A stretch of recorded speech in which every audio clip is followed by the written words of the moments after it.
Hey guys, welcome back for another episode of The Suited Shootist. And today, as the title would suggest, we're talking about safety.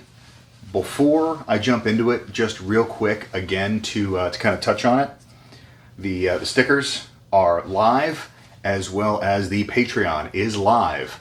So if you want to get in on either of those, I've got the links for them down in the description. And if you haven't already, please subscribe to the channel and give the video a thumbs up if you find it useful. I really appreciate all of that. So just jumping right into it, I really feel like it's important to draw a delineation between the idea of feeling safe and being safe.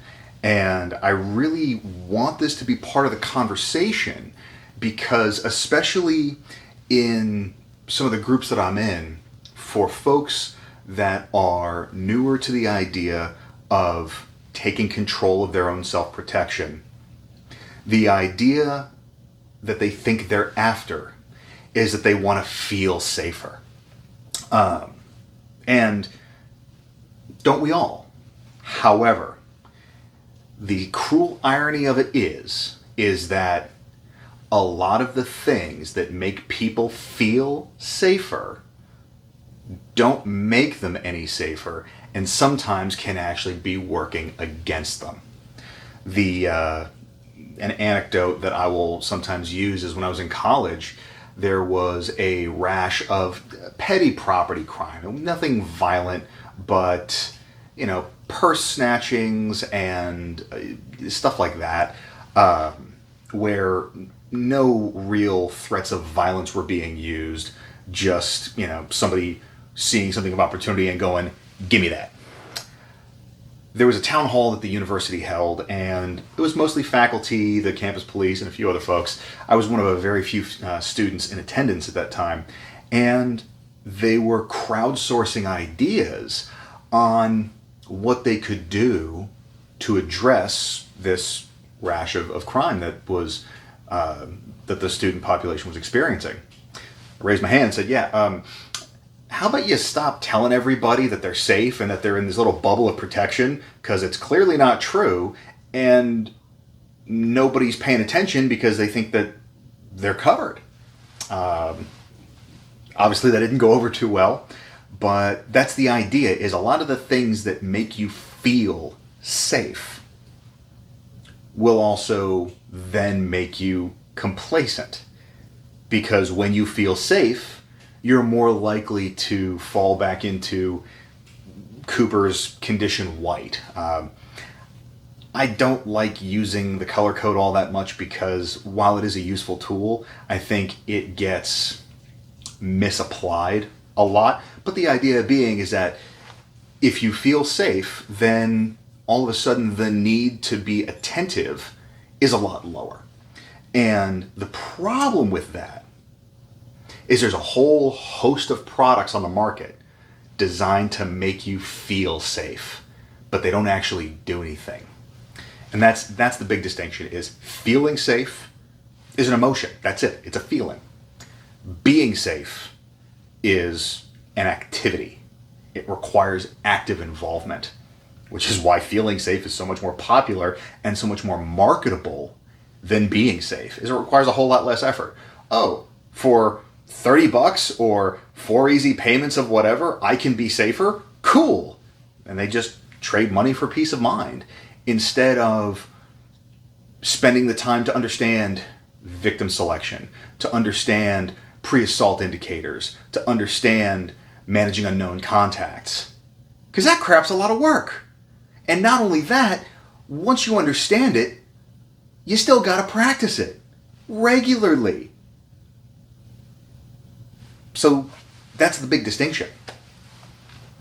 A lot of my friends, especially the ones in the space, like Annette Evans and Sarah Houtman, are doing a great job of shining a light on this, specifically as it pertains to the women's segment, because there's a lot of garbage marketed to women to make them feel safer that is detrimental to the actual goal. It's the true definition of irony.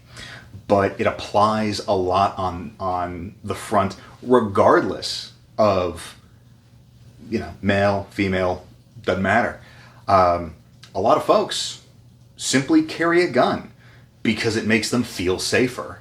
However, a lot of those folks that carry a gun to feel safer, if you were to ask them a very basic question on on-demand performance, they either don't know what you're talking about or dismiss it as, Call of Duty Commando wannabe kind of stuff.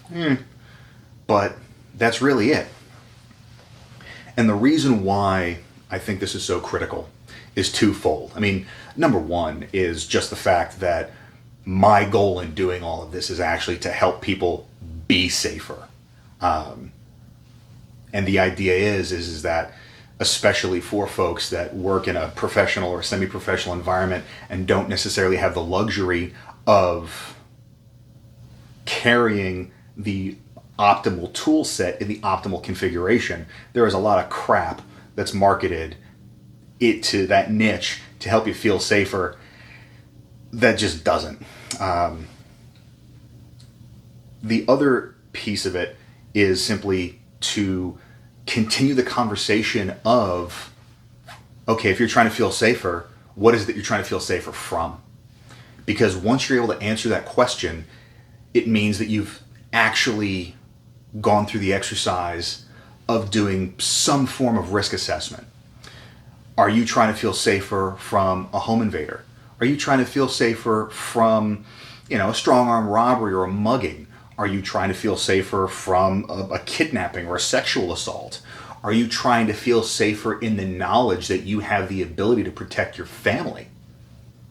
Because once you have that answer, within that answer lies some semblance of a performance metric that you can then work towards.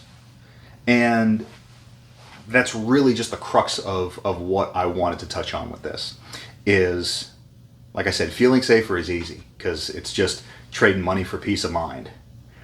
And the problem with it is that a lot of the folks out there selling peace of mind are banking on the fact that statistically you are fairly unlikely to ever actually need it.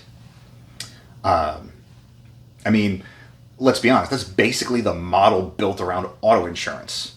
They're insuring a bunch of people because they know a small segment of them are going to get into accidents that are going to need that financial coverage. It's the same deal. Or you're able to work through and build a skill set of your own to where you have the confidence in your abilities should something come up. And the interesting thing about it is, I want to say it was John Correa in one of his videos was talking about the fact that as he became a more and more proficient martial artist, it's not that he was able to engage in riskier behavior. It's simply that the same conditions simply became less and less risky for him because of his ability to manage them.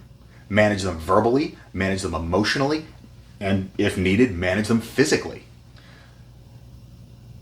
This is not really a fun topic because it means that we got to put some work in. And I say we because I'm right there.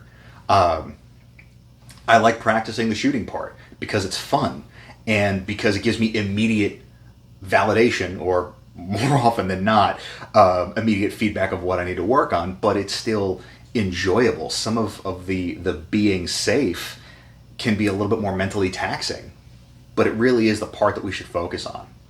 So for me personally, you've seen me talk about it in other videos. I don't necessarily feel any less safe walking out of the house with just a sap and pepper spray than I do with my red dot Glock 19 and a clinch pick and a spare mag, which I never carry, but you get the point that I'm trying to make. The gear simply influences the other decisions that I'm going to have to make along the way. But don't let yourself get caught up in feeling safe. Because when you feel safe, you let your guard down. When you let your guard down, you stop paying attention. And when you stop paying attention, that's when you start looking like food. And when you start looking like food, that's when bad stuff starts happening. And not to say that you've got to live your life with your head on a swivel, because not only is that emotionally and intellectually exhausting, but it's not realistic. But do a self-assessment. What are your knowledge, skill sets, and abilities right now? Where are the gaps? And where do you think you're going to see the maximum return for the investments of your time and your money? Just something to think about. So, hope everybody has a great week. Stay safe and stay sharp.